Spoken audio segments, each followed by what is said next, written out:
আসসালামু আলাইকুম, স্বাগতম রুহানি উস্তাদ ইউটিউব চ্যানেলে। তো আজকে সর্বরোগের জন্য একটা কালিজিরা পড়া দিব। এই কালিজিরাটা এটা খুবই সহজলভ্য একটা দ্রব্য। এটা আপনারা যে কোনো মুদির দোকানে আপনারা কিনতে পাবেন। তো এই কালিজিরাকে সর্বরোগের ওষুধ বলা হয়। এই কালিজিরা নিয়ে বর্তমানে বড় বড় চিকিৎসা বিজ্ঞান যারা আছে, বড় বড় চিকিৎসা বিজ্ঞানী যারা আছে, তারা এই কালিজিরা নিয়ে গবেষণা করতেছে। যেহেতু আল্লাহ নবী মোহাম্মদ আরবি সাল্লাল্লাহু আলাইহি ওয়াসাল্লাম এই কালিজিরাকে সকল রোগের ওষুধ বলেছেন, সেহেতু আল্লাহ তাআলা এই কালিজিরার মধ্যে সকল রোগের শিফা আল্লাহ তাআলা রাখছেন। তো এই কালিজিরা দিয়া আপনারা সর্বরোগের ওষুধ আপনারা কিভাবে তৈরি করবেন এবং এই কালিজিরাটা একটা পড়া আছে, পড়াটা কিভাবে পড়বেন আমি আপনাদেরকে সুন্দর করে এখানে বুঝায় বলে দিব। ওইভাবে আপনারা যে কোনো রোগের জন্য এই কালিজিরাটা পড়ে দিবেন।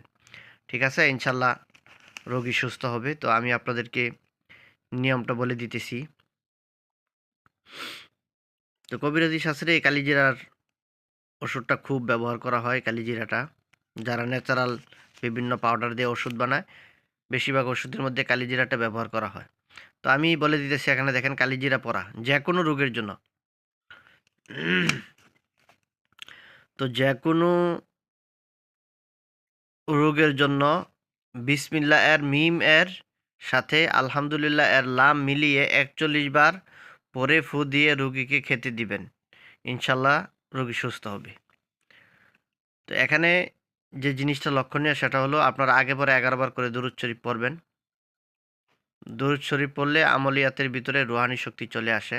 তো আপনারা আগে পরে ১১ বার করে দুরূদ শরীফ পড়বেন। দুরূদ শরীফ পড়ে আপনারা এই যে নিয়মটা বলতেছি, সূরা ফাতিহা আলহামদু সূরাটা আমরা সবাই পারি। তো যে নিয়মে আপনারা পড়বেন সেই নিয়মটা আমি বলে দিতেছি। বিসমিল্লাহির রহমানির রহিম আলহামদুলিল্লাহি রব্বিল আলামিন। এভাবে মিলটা আলহামদু সূরার লামে বিসমিল্লাহর মিমটা আলহামদুল লামের সাথে মিলায়ে পড়বেন। বিসমিল্লাহির রহমানির রহিম আলহামদুলিল্লাহি রব্বিল আলামিন। এভাবে আপনারা ৪১ বার পড়বেন। ঠিক আছে? তো আল্লাহ তাআলা বিসমিল্লাহর মধ্যেও অনেক গুণাগুণ রাখছেন। কিতাবের ভিতরে আসছে, পুরা কোরআন শরীফের নির্যাস আল্লাহ তাআলা সূরা ফাতিহার ভিতরে ঢুকায় দিছেন। তারপরে পুরা সূরা ফাতিহার নির্যাস আল্লাহ তাআলা বিসমিল্লাহর ভিতরে ঢুকায় দিছেন। বিসমিল্লাহির রহমানির রহিমের ভিতরে। পুরা বিসমিল্লাহির রহমানির রহিমের যে নির্যাসটা আছে, এটা আল্লাহ তাআলা বিসমিল্লাহর বার মধ্যে ঢুকায় দিছেন। দেখেন, এগুলো হলো আধ্যাত্মিক কিছু কথা, মারিফতি ব্যাখ্যা। তারপরে পুরা বিসমিল্লাহ পুরা বা, এই পুরা বার যে আধ্যাত্মিক যে ইয়াটা আছে, নির্যাসটা আছে, সে পুরা নির্যাসটা আল্লাহ তাআলা এই বিসমিল্লাহির রহমানির রহিমের বার যে নক্তা আছে, এই যে বার, এই নক্তার ভিতরে আল্লাহ তাআলা ঢুকায়া দিছেন। তাহলে এটার ভিতরে কত ধরনের মাহাত্ম্য আল্লাহ তাআলা রাখছেন দেখেন। হ্যাঁ? তো আপনারা বিসমিল্লাহ পুরাটা সহকারে আপনারা আমি যে নিয়মটা বলে দিলাম, এভাবে আপনারা পড়ে রোগীকে এই কালিজিরা পড়াটা আপনারা খাওয়াবেন। ইনশাআল্লাহ যে কোনো রোগীর জন্য আপনারা পড়ে দিতে পারেন। ইনশাআল্লাহ একটা ভালো একটা রেজাল্ট আপনারা পাইবেন। তো আমার জন্য দোয়া করবেন, চ্যানেলটা সাবস্ক্রাইব করে রাখবেন, চ্যানেলের পাশেই থাকবেন।